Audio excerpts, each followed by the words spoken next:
నన్ను బలపర్చు క్రీస్తు యందు నేను సమస్తము చేయగలను. దేవుడు మన పక్షమునుండగా మనకి విరోధి ఎవడు? ఆమేన్, ఆమేన్. హృదయం నాకు దగ్గరగా ఉండాలని, ఆయన హృదయానికి ఏది ఇష్టమో అది మనకి ఇష్టమై మారాలని, ఆయనకి ఏది ఇష్టము లేదో అది మనకి కూడా ఇష్టం లేకుండా మారాలని మనం కొన్ని విషయాలను చూసుకుంటున్నాం కదా. తండ్రి దగ్గరే ఉన్నా సరే తండ్రి చిత్తం ఏమిటో తెలియకుండా కోపం వచ్చిన స్థితి నిన్నటి దినాన్ని మనం చూసాం. తండ్రికి ఏది సంతోషం పుట్టిస్తుందో అది ఇంటిలో ఉన్న కుమారుడికే సంతోషం పుట్టించట్లేదు. అంటే ఒకటే విషయం ఇంటిళ్ళ పాతికి సంతోషం పుట్టించట్లేదు. ఒక్క విషయంని బట్టి తండ్రి సంతోషిస్తున్నారు, పెద్ద కుమారుడు సంతోషం పడట్లేదు, కోపపడుతున్నాడు. అంటే ఏంటి? అక్కడ ఏక మనస్సు ఉందా? చెప్పాలి. ఉందా? లేదు. అక్కడ ఏకాత్మ ఉందా? లేదు. ఇక్కడ ఏక మనస్సు లేకుండా తండ్రి దగ్గరికి ఎవరు వెళ్తారు? ఇక్కడ ఏకాత్మ లేకుండా ఆయన కొత్త భూమి, కొత్త ఆకాశం, కొత్త పట్టణానికి ఆయన తీసుకుని వెళ్తారా? లేదు. వారి గురించి అంటే ఏక మనస్సు ఇక్కడే ప్రభుతో ఉండాలి, ఆయనతో ఇక్కడే ఏకీభవించాలి. ఆయన ఏం ఆశపడుతున్నారు, ఆయనకు అసలు ఎటువంటి వారు కావాలి, వీటి గురించి ఒక చోటని ఇలా రాశారు.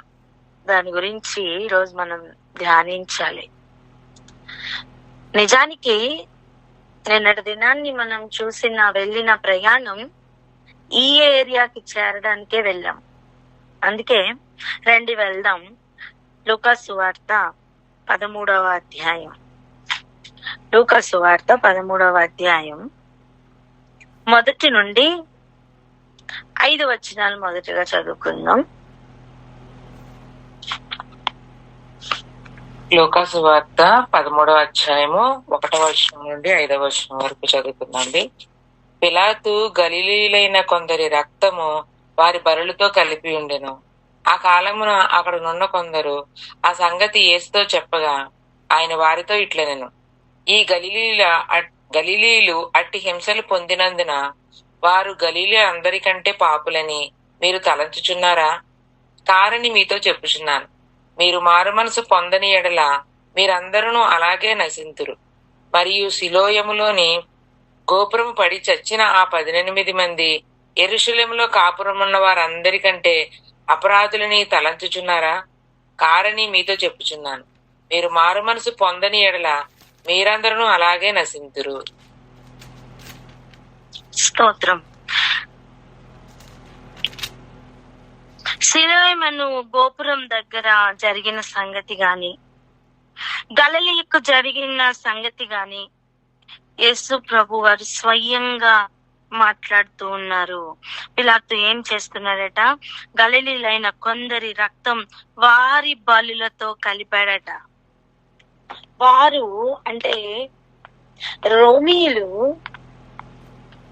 ఎటువంటి బలులు అర్పిస్తూ ఉండేవాళ్ళంటే అది యెహోవాకు హేయమైన బలులై ఉండే. ఎందుకంటే అన్య దేవతారాధనలో వారు అర్పించు బలులు అవి నిజానికి దయ్యములను ప్రేరేపిస్తున్న బలులై ఉంటున్నాయి. ఇప్పుడు వాటిలో ఆ బలులలో గలిలీయులైన వారి కొందరి రక్తాన్ని పిలాతు కల్పించాడట.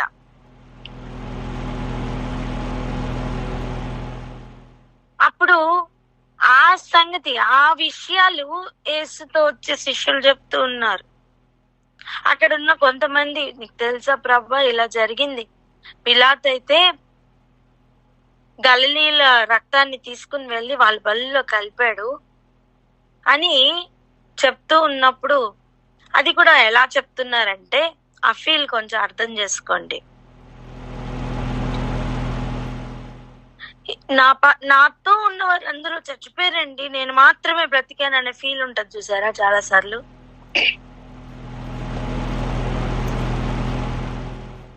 ఏదో ఒక ఉపద్రవం జరిగింది, అక్కడ అక్కడ అక్కడ ఒక 10 మంది దాకా చనిపోయారు, అక్కడ ఒక 13-14 మంది ఉన్నారు, అందులో నేను మాత్రం మిగిలాం, ముగ్గురు మాత్రం మిగిలాం, ఆ ఫీల్ వస్తుంది చూసారా. అప్పుడు అంటే మేం మాత్రమే నీతిమంతులం, వాళ్ళు పాపులు గనుక వాళ్ళు చచ్చిపోయారు అన్న ఫీలింగ్ లో గనుక ఉంటే ఎలా చెప్పుతారో అలా వీళ్ళు మాట్లాడుతూ ఉన్నారు. వీళ్ళ హృదయంలో ఎలా ఉందంటే వాళ్ళందరూ పాపులు గనక వాళ్ళని ఇలా చంపేశారు అని. మొదటి మరణం కాదు, రెండవ మరణం ముఖ్యంగా రెండవ మరణం ఎలా తప్పించుకోవాలో, రెండవ మరణానికి కారణాలేంటో అవి గ్రహింపులోనికి రావాలి గనుక ప్రభు ఏమని చెప్తున్నారు చూడండి. ఆయన వారితో ఇట్లా నేనేమని, ఈ గలిలయలు అట్టి హింసలు పొందినందున వారు గలిలీలందరికంటే పాపులని మీరు తలంచుచున్నారా? అంటే వారు పొందిన మరణమును బట్టి వాళ్ళు గొప్పవారని కాదని మీరు తీర్పు తీర్చుకుంటున్నారు హృదయంలో. కాదు,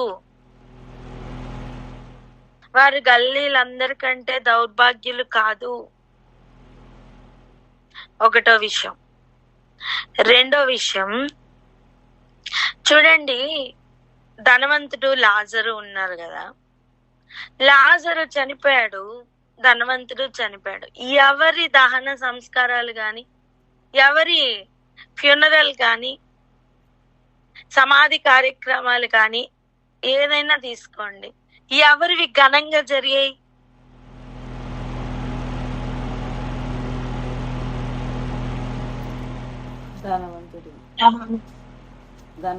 ధనవంతుడికే ఘనముగా జరిగాయి. లాజర్కి కుక్క చావు పట్టింది, అవునా?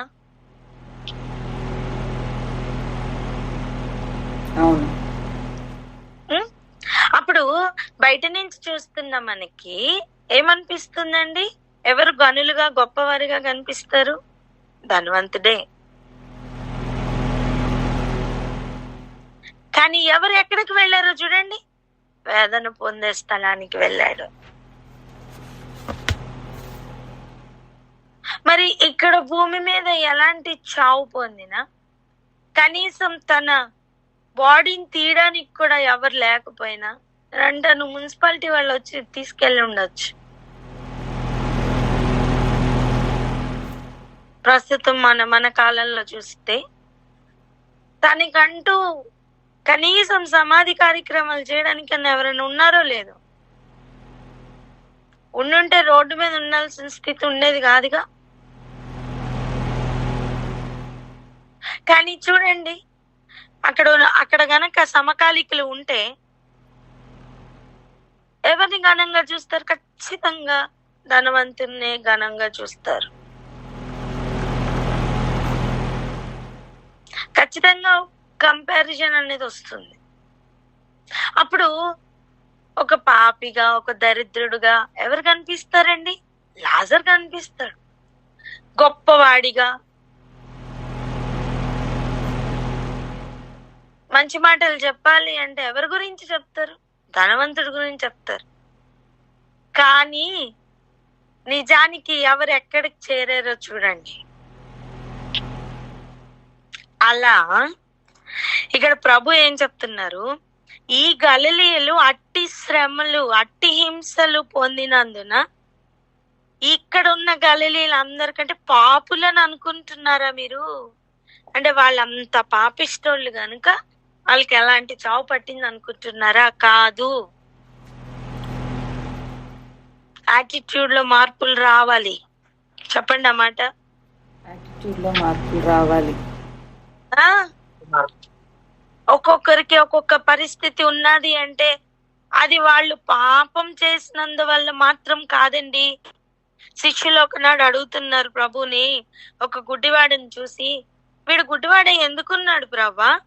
ఇది వీళ్ళ తల్లిదండ్రులు చేసిన పాపమా, వీడు చేసిన పాపమా, ఎవరు చేసిన పాపం అని. అంటే వాళ్ళకి ఏం తెలుసు? పాపం చేస్తేనే గుడ్డితనం వస్తుందని. కానీ ప్రభు ఏం చెప్పారు? ఎవ్వరు పాపం వలన కాదు, దేవుని మహిమ కొరకు వీడు గుడ్డివాడిగా ఉన్నాడని చెప్పారు. చూడండి, మనం ఎవరైనా పరిస్థితులు బాగలేదనుకోండి, వారిని గురించి మనం ఎలా ఆలోచిస్తాం? ఆలోచించచ్చు, అవకాశాలు ఉన్నాయి. దురదృష్టవంతులండి, అదండి ఇదండి, ఏది ముట్టినా వీళ్ళకి కలిసి రావట్లేదండి, ఇలాంటి కామన్ మాటలు ఉంటాయి లోకం. కాదు, మేబీ దేవుడు అటు వెళ్ళనివ్వట్లేదేమో, దేవుని చిత్తం ఇంకొకటేమో.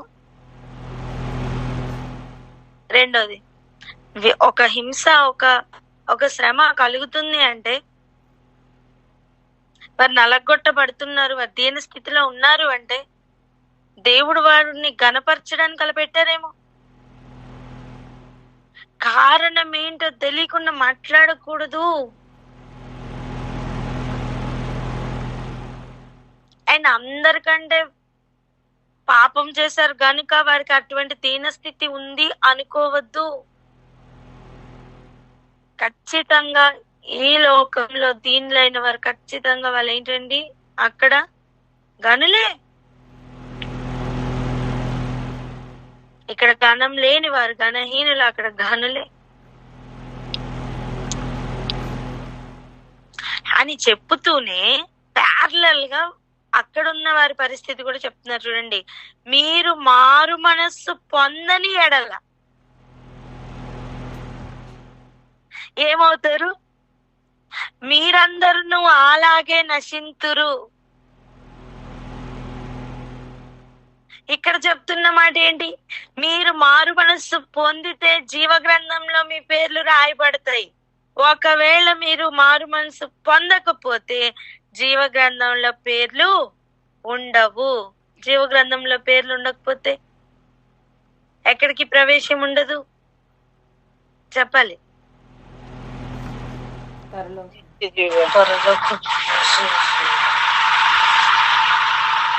తండ్రి వద్ద నుండి దిగి వస్తున్న ఆ యెరూషలేము అనే పట్టణానికి ప్రవేశం ఉండదు. మ్యూట్ లో పెట్టండి, డిస్టర్బెన్స్ వస్తుంది.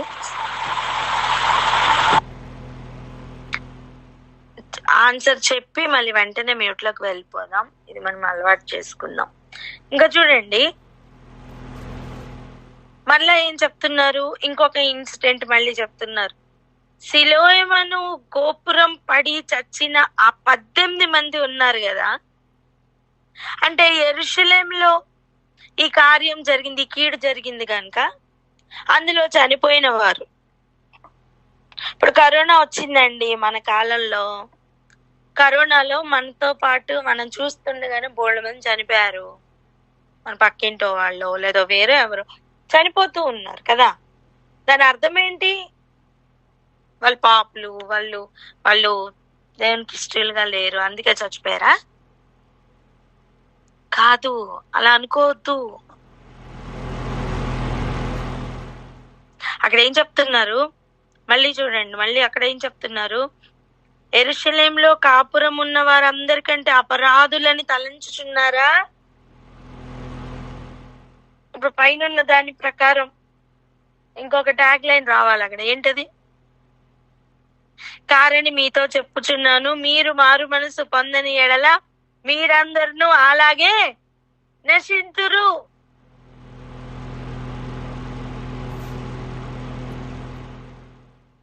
లేదా 5వ వచనం మళ్ళీ?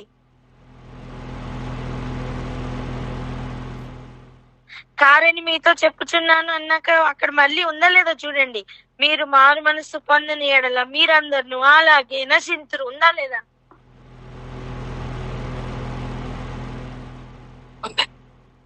నేనేమంటున్నా అంటే వాళ్ళు ఒక్క ఇన్సిడెంట్ పట్టుకుని ప్రభు దగ్గరికి వచ్చారు, పిలాతు చేసిన పనిని గురించి చెప్పడానికి. అండ్ పిలాతు అలా చేయడానికి గల కారణం వీరి యొక్క అపరాధములే అన్నట్టుగా వారు ఫీల్ అవుతుంటే కాదు అని రెండవ ఇన్సిడెంట్ కూడా ఆయన జ్ఞాపకం చేసి మరి చెప్తున్నారు. ఇలా కీడు జరగడం బయట నుంచి పరిస్థితులు చూడడం కాదు, అంతరంగంలో మారు మనస్సు కావాలని ప్రభు చెప్తున్నారు. ఇప్పుడు మనం పెద్ద కుమారుడు గురించి నిన్న చదువుతూ ఉన్నామే. పెద్ద కుమారుడు ఒక కంపారిజన్ చేసి చెప్పాడు. జస్ట్ అలా పేజ్ తిప్పండి, 15వ అధ్యాయానికి రండి, 30వ వచనం చూడండి. అయితే నీ ఆస్తిని వేశ్యలతో తినివేసిన ఈ నీ కుమారుడు రాగానే, అంటే ఏం మెన్షన్ చేస్తున్నాడు?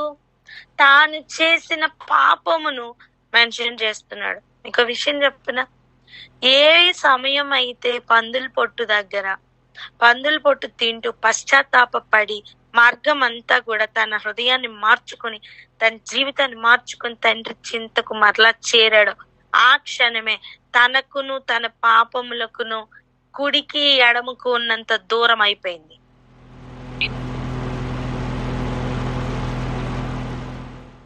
నీ అతిక్రమములు మరలా జ్ఞాపకం చేసుకొనను అని ప్రభు ఎలా అయితే చెప్పారో అలా ఆ చిన్న కుమారుడి యొక్క పాపములు కడిగి వేయబడ్డాయి. ఇప్పుడు ఆ పాపమును ఎత్తిపెట్టి మళ్ళీ చెప్పుతున్న పెద్ద కుమారుడు ఏ స్థాయిలో ఉన్నాడో, ఏ స్థితిలో ఉన్నాడో తెలుసా? ప్రధాన యాజకుడని యెహోషువ పక్కన నించుని, కుడి పక్కన నించుని అపవాది నేరములు మోపుతున్నాడే, ఆ స్థితిలోనికి వెళ్ళాడు. వీడు ఇలాంటి వాడండి, వాడు అలాంటి వాడండి అంటాం కదా. ఒకవేళ నీకు తెలుసా, నిన్న రాత్రే కనుక ప్రభుతో ఆ వ్యక్తి సమాధాన పడి ఉంటే, ఈ రోజు మనం అపరాధములు వాళ్ళ గురించి మోపుతూ గనక మాట్లాడుతూ ఉంటే దోషులుగా కనిపిస్తామని నీకు తెలుసా? ఎంతమందికి అర్థమవుతుంది? అర్థమవుతుంది. నా నీతిని నా రాజ్యమును వెతకమని ప్రభు చెప్పారు నానా.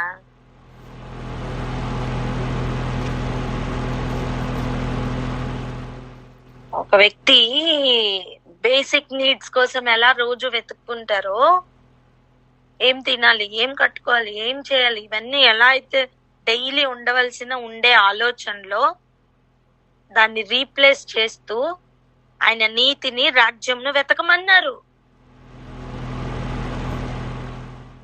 అంటే ఆయన చిత్తం ఎలా ఉంటుంది, ఆయన దృష్టిలో ఆయన ఉద్దేశం ఏంటి, ఏది చేస్తే ఆయనకి నీతిగా ఉంటుంది, అసలు ఆయన రాజ్యంలో అమలవుతున్న ఒక్కొక్క రూల్ ఏంటి, అవన్నీ తెలుసుకోవాలి. దాని ప్రకారం మన జీవితాన్ని మార్చుకోవాలి, ఆయన హృదయానుసారంగా బ్రతకాలి. ఇక్కడ మారు మనసు పొందడానికి ఇంకొక రోజు దేవుడు కాలం సమయం మనకి అనుగ్రహిస్తేనే మరొక రోజు చూస్తున్నాం. అంతేగాని దాని అర్థం మనమేదో నీతిమంతులమని ఒక రోజు పొడిగిస్తున్నారని కాదండి. మేబీ మారు మనసు పొందడానికి ఇంకొక రోజు ఇస్తున్నారేమో.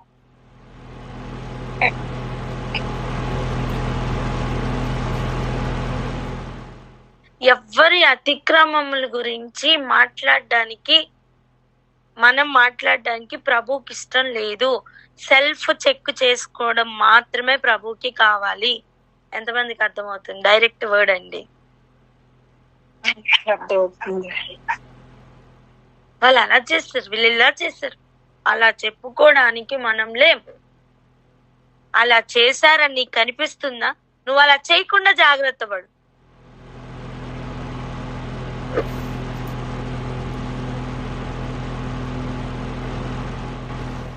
తెలిసి తెలియకుండా ఒకరికి జరిగిన కీడుని బట్టి నోటికి ఎంత వస్తే అంత మాట్లాడొద్దు. ఇంతవరకు మాట్లాడిన మాటల్ని ఆయన ప్రభు దగ్గర మనం ఒప్పుకొని విడిచిపెడదాం. ఒప్పుకొని విడిచిపెడితే ఆయన అతిక్రమం క్షమించే దేవుడే. కానీ కప్పుకొని కదిలితే, విడిచిపెట్టిన దాన్ని మరలా చేస్తే ప్రభుకి ఇష్టమేనా? చెప్పండి. పశ్చాత్తాపంతో వచ్చిన చిన్న కుమ్మాడు మళ్ళీ మళ్ళీ ఆస్తి పట్టుకుని వెళ్తాను, మళ్ళీ మళ్ళీ వేష్యలతో తిరుగుతానని వెళ్తే మళ్ళీ చేతులు చాపుకొని ప్రభు వెయిట్ చేస్తారా?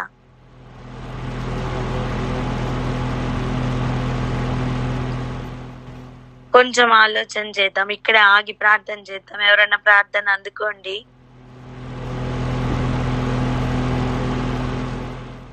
తొందరపడి హృదయంలో అనవసరమైన ఎవరైనా ప్రార్థన అందుకోండి. స్తోత్రమయ్యా, స్తోత్రం రాజా, స్తోత్రాలు నాయన, స్తోత్రాలు మా తండ్రి, స్తోత్రమయ్యా. ప్రభా, ఈ దిన వాక్కుల కొరకు, హెచ్చరికల కొరకు రాజా నీకు స్తోత్రం తండ్రి, స్తోత్రమయ్యా. స్తుతులు రాజా, స్తోత్రాలు నాయన, స్తోత్రాలు మా తండ్రి. మేము ఆలోచిస్తున్నటువంటి ఆలోచనలు నాయన, మేము చేస్తున్నటువంటి స్టేట్మెంట్స్ నాయన, మనుషులముగా ప్రభా నాయన మేము చేస్తున్నటువంటి ఆలోచనలు ఎంత పొరపాటుగా ప్రభా నాయన చేస్తున్నాము అనేటటువంటిది ప్రభా నాయన మీరు ఈ దినమందు తెలియచేస్తున్నారు ప్రభా. స్తోత్రం తండ్రి, స్తోత్రమయ్యా, స్తుతులు రాజా. వాళ్ళు ఏదో కష్టపడుతున్నందున వారు పాపాత్ములు, పాపులను కాదు, కానీ వాళ్ళు హింసలు పొందుతున్నందున ప్రభా నాయన వాళ్ళు ఇలా చేశారు, అలా చేశారు, అందుకే వాళ్ళకి ఈ శ్రమ అని ప్రభా నాయన. స్తోత్రం తండ్రి, స్తోత్రం అయ్యా, స్తుతులు రాజా. నాయన వాళ్ళు ఇలా చనిపోయారు కాబట్టి వాళ్ళు చేసినటువంటి అపరాధములే, పాపములే అని ప్రభా నాయన మేము తలస్తున్నటువంటి తలంపులు ప్రభా నాయన. స్తోత్రం తండ్రి, మా ఆలోచనలు ఎంత పొరపాటుగా ఉన్నాయో ప్రభా నాయన ఈ దినమందు మాకు తెలియచేశారు. అందుని బట్టి మీకు వందనాలు ప్రభా నాయన. స్తోత్రం తండ్రి, స్తోత్రం అయ్యా, స్తుతులు రాజా, స్తోత్రాలు నాయన, స్తోత్రాలు మా తండ్రి నాయన. గలిలేయులందరికంటే నాయన మరి పాపులను తలంచుతున్నారా అని, ఆ చనిపోయినారా వాళ్ళందరికంటే వాళ్ళ అపరాధులని తలంచుతున్నారా అని ప్రభు నాయన. స్తోత్రం తండ్రి, స్తోత్రం అయ్యా, స్తుతులు రాజా నాయన. మారు మనసు పొందని ఎడల మీరు కూడా అలాగనే నశిస్తారని ప్రభు నాయన. స్తోత్రం తండ్రి, మీరు తెలియజేసిన విధానం కొరకు వందనాలు ప్రభు నాయన. తండ్రితో ఏకీభవించిన పెద్ద కుమారుని యొక్క ఆలోచనలు కూడా ప్రభు నాయన మరి ఇట్టి రీతిగానే ఉన్నాయని ప్రభు నాయన. స్తోత్రం తండ్రి నాయన. పందులు పొట్టి తింటున్నప్పుడే ప్రభు నాయన నాయన చిన్న కుమారునిలో వచ్చినటువంటి పశ్చాత్తాపం ప్రభు మరి ఆ దినం నుండి ప్రభు నాయన మీరైతే క్షమించారు కానీ ప్రభు. స్తోత్రం తండ్రి, తండ్రిగా తండ్రి క్షమించి నాయన చేర్చుకొని ప్రభు నాయన. స్తోత్రం తండ్రి. ఉంటే ప్రభు నాయన పెద్ద కుమారుడు నాయన. స్తోత్రం తండ్రి ప్రభు నాయన. అది నాయన చేసినటువంటి పాపాన్ని నాయన మరలా మరలా ఎత్తి చూపిస్తూ నాయన నిత్యము అటువంటి ఆలోచనలతో ప్రభు నాయన నాయన ఎత్తి పొడుపు ధోరణితో ఉన్నటువంటి పెద్ద కుమారుని యొక్క స్వభావం నాయన ఎంత పొరపాటుగా ఉండేనదో ప్రభు నాయన నాయన తెలియచేసిన విధానం కొరకు రాజా నీకు స్తోత్రం తండ్రి. స్తోత్రం అయ్యా, స్తుతులు రాజా, స్తోత్రాలు నాయన. నాయన ఆలోచనలు సైతం నాయన మీ తీర్పులను తీసుకురానై ఉంటున్నారని నాయన వాక్యం ద్వారా హెచ్చరింపబడిన తరువాత ప్రభు నాయన. స్తోత్రం తండ్రి. మా ఆలోచన ధోరణి సైతం ప్రభు నాయన మార్చుకోవాలని, ఇట్టి విషయాల్లో కూడా నాయన మార్పు లేకపోతే ప్రభు నాయన మీరు కూడా అట్టి రీతిగా నశిస్తారని ప్రభు నాయన మీరు తెలియజేస్తున్నారు ప్రభా. స్తోత్రం తండ్రి, స్తోత్రం రాజా. మా ఆలోచనలో సైతం ప్రభా నాయన పాపం లేనటువంటి వారముగా ప్రభా నాయన నాయన మేము ఉండుటి కొరకైనటువంటి కృపను దయచేయండి తండ్రి.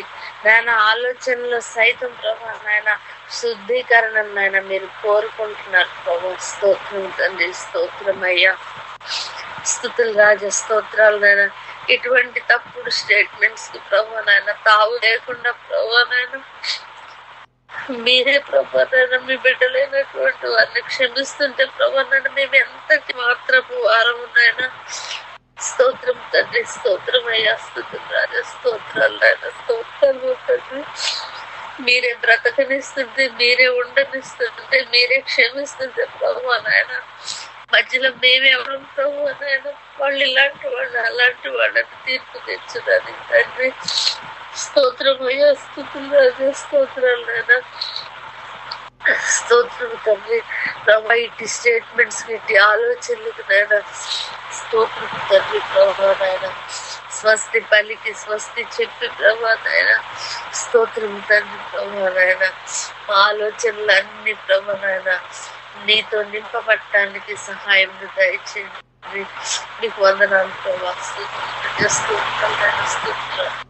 స్తోత్రాలు నాయన. లోపటి నుండి ప్రభా నాయన శుద్ధీకరింపబడుటకు, లోపటి నుండి నాయన కడగబడుటకు ప్రభా నాయన స్తోత్రం తండ్రి.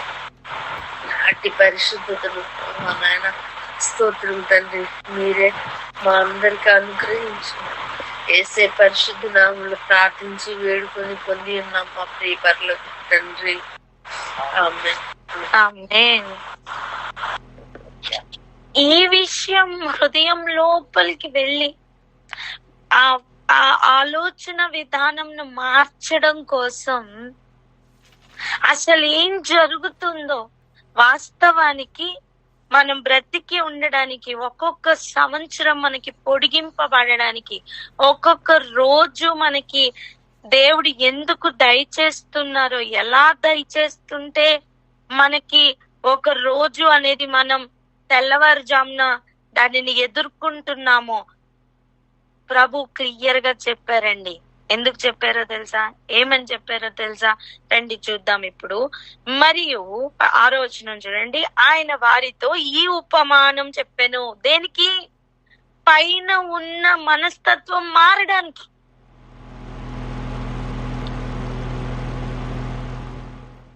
నువ్వు ఇంకా జీవించి ఉన్నావు అంటే కారణం ఏమిటి అని ఉపమాన రీతిగా ప్రభు చెప్పగానే చెప్తున్నారు.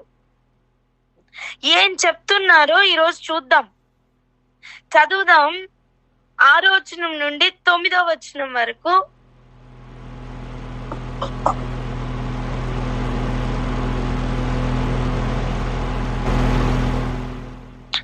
పదమూడో అధ్యాయం లూకా సువార్త.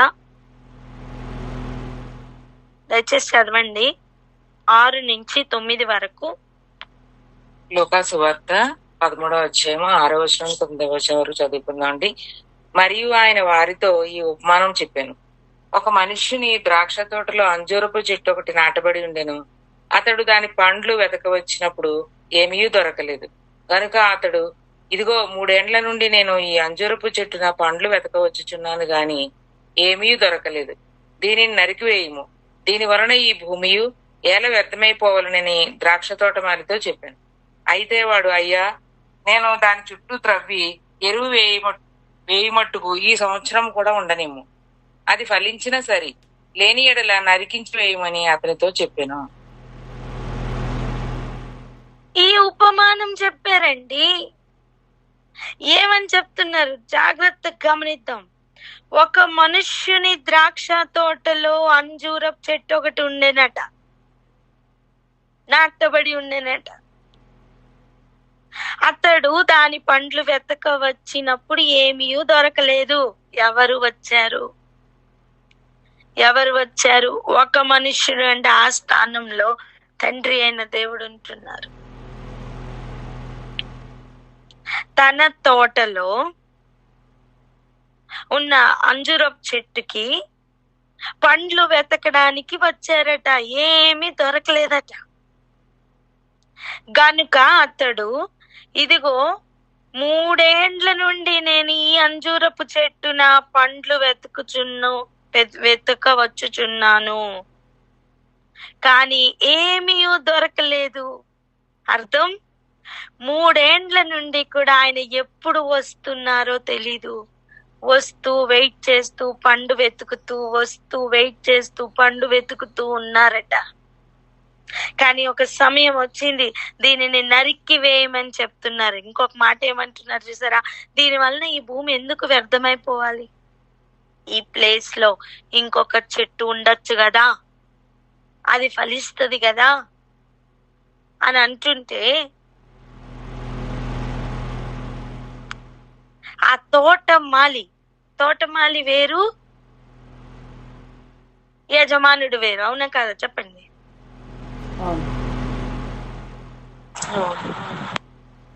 తోటమాలి బ్రతిమాలుకుంటున్నారట. ఏమని? అయ్యా, నేను దాని చుట్టూ తవ్వి ఎరువు వేయున్నట్టు మట్టుకు ఈ సంవత్సరం కూడా ఉండనిమ్ము, ఈ సంవత్సరం కూడా ప్లీజ్ అని బ్రతిమాలుకుంటున్నారంట అండి తోటమాలి. అది ఫలించినా సరి, లేని ఎడల నరికించి వేయు అని అడుక్కుంటున్నారండి తోటమాలి. ఎందుకు ఈ ఉపమానం చెప్పారు? నశించిన వారి గురించి మాట్లాడొద్దు, మారు మనస్సు పొందకపోతే మీరు కూడా అంతే అని చెప్పి వెంటనే ఈ మాట ఎందుకు చెప్తున్నారంటే, మీరు ఇంకా బ్రతికి ఉన్నారంటే తోటమాలైన నేను మీ కొరకు వేడుకుంటున్నాను అని. ఎవరా తోటమాలి? యేసు ప్రభు. తండ్రి ఎప్పుడు పండు వెతకడానికి వచ్చారో నీకు చెప్పి రారునానా? ఈ లోకంలో ఎగ్జామ్స్ డేట్ ముందుగా చెప్తారు, పలానా రోజు ఎగ్జామ్ అని.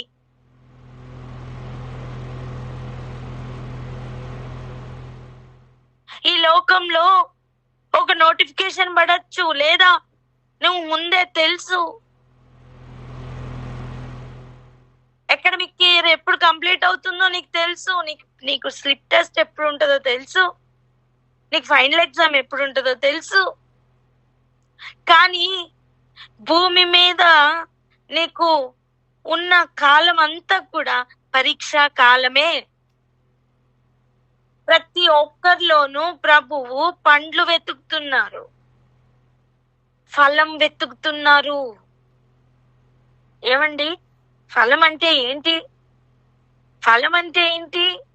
అంజూరపు చెట్టున ద్రాక్ష ఫలం వస్తుందా?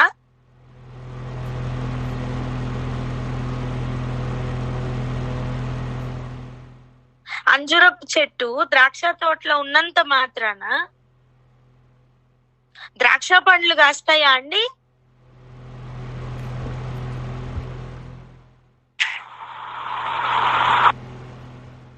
విత్తనం ఏదో అదే కదా ఫలం, అదే కదా రావాలి ఫలంగా.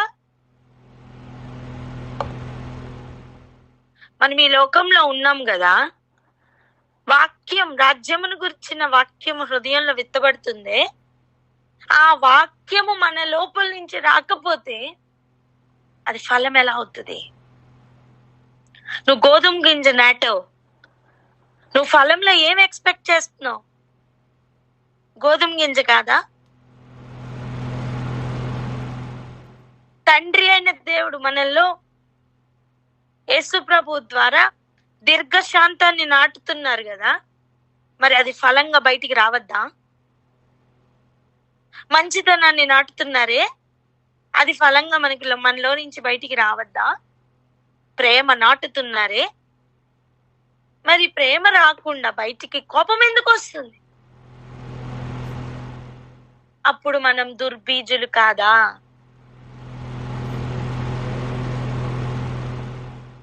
నాటుతున్నది నిష్ఫలంగా మారుతున్నప్పుడు ఫలము వెతుకుతున్న వానికి కోపం రాదా?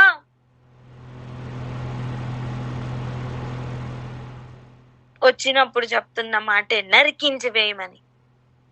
తోటమాలి అయిన యేసయ్య వేడుకుంటున్నారండి. ప్లీజ్ ఈ దినం నేను మరలా ఎరువేస్తా, నేను మరలా వాక్యం చెప్తా, నేను మరలా వారికి బుద్ధి చెప్తా, నేను మరలా వాళ్ళకి జ్ఞానం ఇస్తా, నేను మరలా వాళ్ళకి అనుభవ జ్ఞానం వచ్చినట్లుగా ఫలానా పరిస్థితి కల్పిస్తాను, నేర్పిస్తాను. ప్లీజ్ ప్లీజ్ ప్లీజ్ ఈ విషయంలో వారు మార్పు పొందుతారు. ప్లీజ్ ప్లీజ్ ప్లీజ్ అని ఆయన రోజు మన కోసం విజ్ఞాపన చేస్తుంటే మనకు ఒక క్షణం పొడిగింపబడుతుంది, ఒక గడియ పొడిగింపబడుతుంది, ఒక దినం మన జీవితంలో వస్తుంది, ఒక్కొక్క సంవత్సరం మనం చూస్తున్నామండి.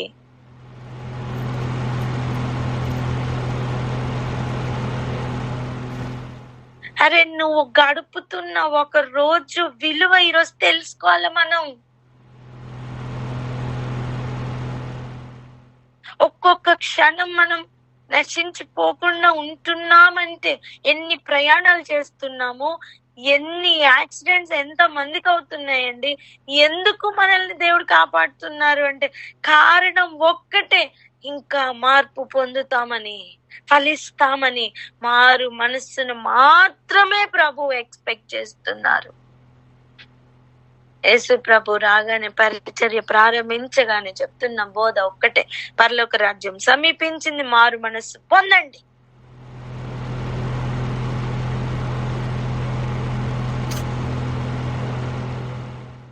మారాల్సింది కట్టుబట్టు కాదండి, బయట ఉన్న బాహ్య రూపము ఏదో మార్చేసుకుంటే ఏం జరగదు. అంతరంగంలో మార్పు రావాలి. దీన స్వభావం నోటి మాటలో మాత్రమే కాదు, పనుల్లో రావాలి. మీలో గొప్పవాడు ఎవడైనా ఉన్నాడు అంటే అందరికి పరిచర్య చేయవాడుగా మారాలి. అంతేగాని నేను ఒక బిగ్ బాస్ అని చెప్పి కూర్చొని అందరికి ఆర్డర్లు వేసుకుంటూ కాదండి, అది కాదు మారు మనస్సు.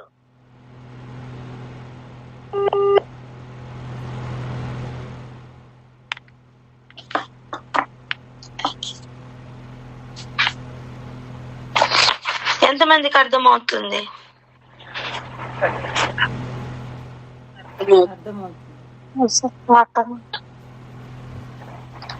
ఒక్కొక్క దినం దేవుడు ఎందుకు అనుగ్రహిస్తున్నారు, ఎలా అనుగ్రహిస్తున్నారో ఈరోజు క్లియర్ గా మనకు అర్థం అవ్వాల్సిందే. ఎందుకంటే మరలా ఇంకొక దినం మన హృదయం మారడానికి ఈ విషయంలో ప్రభు అనుగ్రహిస్తారని తెలియదు. నేనేమంటున్నా తెలుసా, నువ్వు రోజు ఒకటే కూర తింటావా? ప్రతిరోజు వంకాయ కూర పెడితే నీకు ఇష్టమేనా? బ్యాలెన్స్డ్ డైట్ కావాలా లేదా? తింటున్నాం కదా. మరి అలాగనే ప్రభు కూడా రోజు ఒకటే ఎరువు వేస్తారా అండి? ఒకటే ఎరువు ఒకటే దరువు వేస్తారా చెప్పండి? ప్రతిరోజు మన పిల్లలకి టీచర్స్ ఓన్లీ ఫస్ట్ చాప్టరే చెప్తుంటే నువ్వు వెళ్ళి అడగవా యాజ్ అ పేరెంట్, ఏమండి సిలబస్ ఇంత అయిపోతుంది, ఇంత కాలం అయిపోయింది, ఏంటి సార్ ఇంకా సెకండ్ యూనిట్ ఇంకా డిసెంబర్ కాలం వచ్చేస్తే కూడా ఇంకా ఫస్ట్ యూనిటే చెప్తున్నారు మీరు, మరి మిగిలిన 10 చాప్టర్స్ ఎప్పుడు చెప్తారని అడగవా నువ్వు? మరి అలాగనే మన జీవిత కాలంలో మన మార్మన్స్ ఏ ఏరియాలో పొందాలో, ఎక్కడెక్కడ అందరూ పడిపోయారు, ఎక్కడెక్కడ మనం లెగాలో, ఎక్కడెక్కడ మనలో మార్పు రావాలి ప్రభు చూపించద్దా?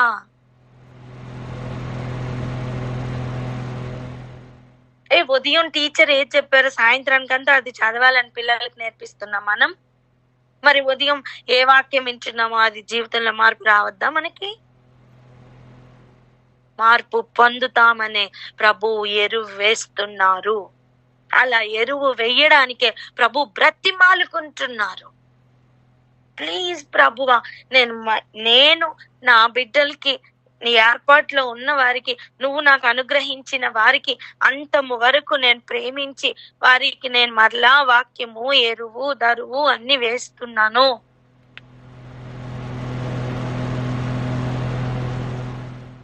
వాళ్ళు మారుతారు ప్రభా. ప్లీజ్ ప్రభా, నన్ను చూసి ఇంకొక సంవత్సరం వీళ్ళకి ఇవ్వండి, ఇంకొక రోజు వీళ్ళకి ఇవ్వండి అని ప్రభు ప్రతి దినం మన కోసం వేడుకుంటున్నారు, విజ్ఞాపన చేస్తున్నారండి. కేవలం మనలో ఫలం కోసం. ఏదో ఎగ్జామ్ డేస్ మాత్రం మనం సిన్సియర్ గా చదివి ఎగ్జామ్ రాస్తాం కదా, అటువంటి ఎగ్జామ్ కాదు ఇది. భూమి మీద ఉన్న ప్రతి క్షణము ఇంక ఎగ్జామే. ఈరోజు మనకి వాక్యం వినిపిస్తుందా? అయితే మరు క్షణం నుండి మన ఎగ్జామ్ స్టార్ట్.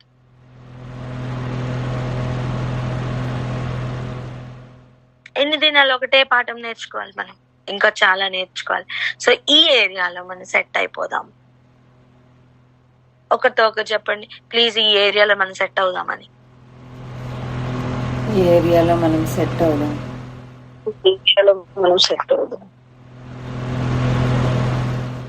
ప్రభు చెప్తున్న ఒక సీరియస్ మాటను మరలా చూసుకుందాం. ఇక్కడ చూడండి, 3వ వచనము 5వ వచనము, కారని మీతో చెప్పుచున్నాను, మీరు మారు మనస్సు పొందని ఎడల మీరందరూ అలాగనే నశింతురు. మళ్ళా 5వ వచనం, మీరు మారు మనస్సు పొందని ఎడల మీరందరూ అలాగే నశింతురు. ఎందుకు ఈ మాటలు అన్నిసార్లు చెప్తున్నారు? ఆయన చెప్తున్న మాట రెండవ మరణం కోసం. ఇక్కడున్న గలిలీలందరికంటే వీళ్ళు పాపులని చచ్చిపోయారని మీరు అనుకుంటున్నారా? కాదు. యెరూషలేంలో ఉన్న వాళ్ళందరికంటే వీళ్ళు పాపులని, వీళ్ళు అలాగా గోపురం పడి చచ్చిపోయారు అనుకుంటున్నారా? కాదు. చావు, మొదటి మరణం ఏ కారణం చేతన్నా రావచ్చు. ఏమండి, పాపులతో కలిపి యేసయ్యను సిలువ వేశారు. ఆయన పాపం చేశాడని వేశారా? ఆ మరణం ఆయనకు అందుకే వచ్చిందా? ఉరి శిక్ష మన మన మన ఇండియాలో ఉరి శిక్ష ఎలాగో, ఎంత ఘోరమైన పాపం చేస్తే ఉరి శిక్ష విధిస్తారో, రోమా ప్రభుత్వంలో అక్కడున్న కాలంలో, యూదుల కాలంలో సిలువ అటువంటిది.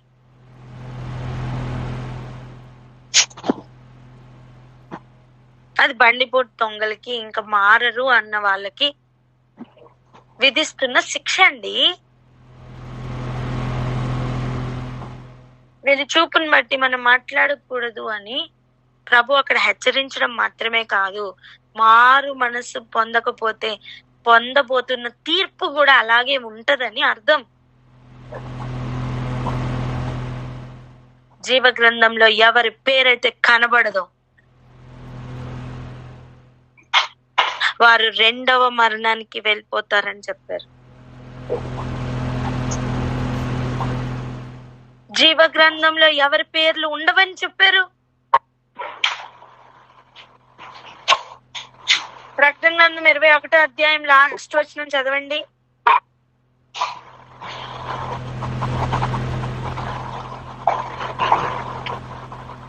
గొర్రెపిల్ల యొక్క జీవ గ్రంథమందు వ్రాయబడిన వారే అందులో ప్రవేశింతురు గాని నిషిద్ధమైనది ఏదైనాను, అసహ్యమైన దానిని, అబద్ధమైన దానిని దానిలోనికి ప్రవేశింపడు. అర్థం, వారి పేర్లు రాయనే రాయరు.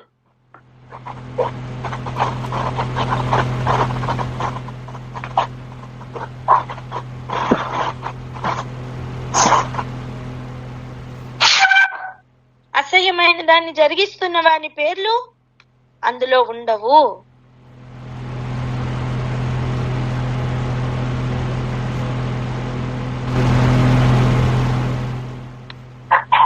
జీవ గ్రంథంలో ఎవరి పేరైతే ఉండదో వారికి ఏ ప్రవేశము ఉండదు. నేనేమంటున్నానంటే, జీవ గ్రంథంలో పేరు రాయబడడానికే దేవుడు మనకి ఒక్కొక్క దినం ఇస్తున్నారు. మారు మనస్సు పొందుదాం. మనం నీతిమంతులమని మనకు ఒక్కొక్క రోజు పొరిగింపబడట్లేదు.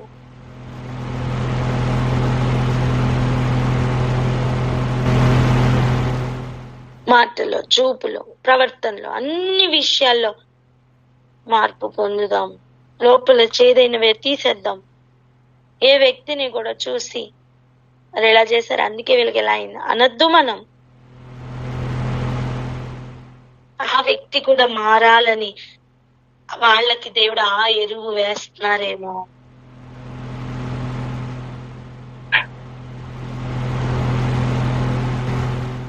ఆ శ్రమ వారికి ఎరువుగా వచ్చిందేమో,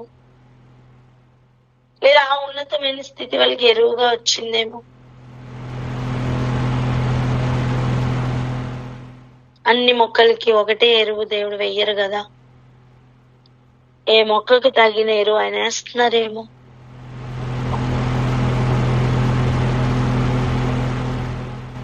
జాగ్రత్త పడుతూ మన హృదయాలని మార్చుకుందాం, మనసు మార్చుకుందాం.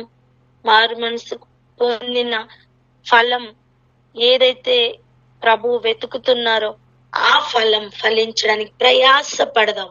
ప్రేమ కలిగి ఉండడానికి ప్రయాస కావాలి, విశ్వాసం కలిగి ఉండడానికి ప్రయాస కావాలి. అవునండి, ఫలించాలి అంటే ప్రయాస కావాలి. ఏ ప్రయాస లేని దగ్గర ముండ్ల తుప్పలు ఎదుగుతాయి. ఏ ప్రయాస లేని పొలంలో దూలగొండు చెట్లు, దురద పుట్టించు చెట్లు మొలుస్తాయి. ఫలం కావాలి అంటే, ఫలించాలి అంటే ఖచ్చితంగా ప్రయాస ఉంటాది. యజమానుడు ప్రయాస పడుతున్నారు, తోటమాలి ప్రయాస పడుతున్నారు. ప్రస్తుతం మొక్కగా చెట్టుగా మనం ప్రయాస పడకపోతే ఫలించలేం. అందుకే చూడండి, కీర్తనలు 1వ అధ్యాయం 2-3 వచనాలు చదవండి ఒకసారి.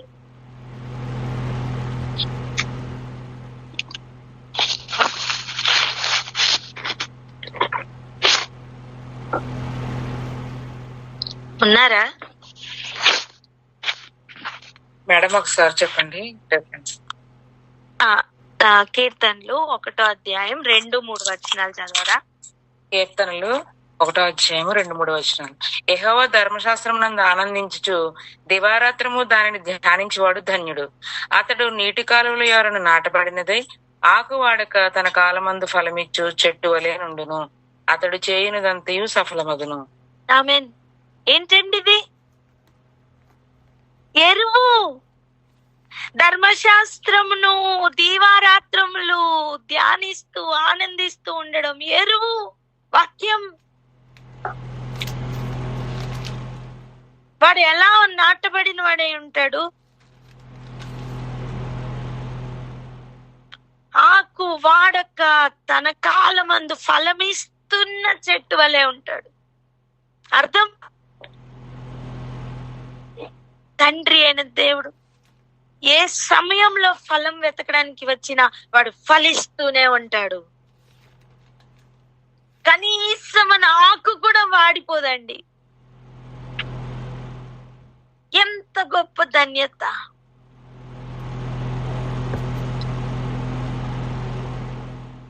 ఎప్పుడు సాధ్యం? దివారాత్రములు వాక్యంలో ఉంటేనే సాధ్యం.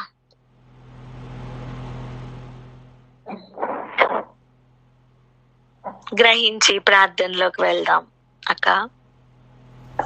హల్లెలూయా. Thank you Jesus. థాంక్యూ.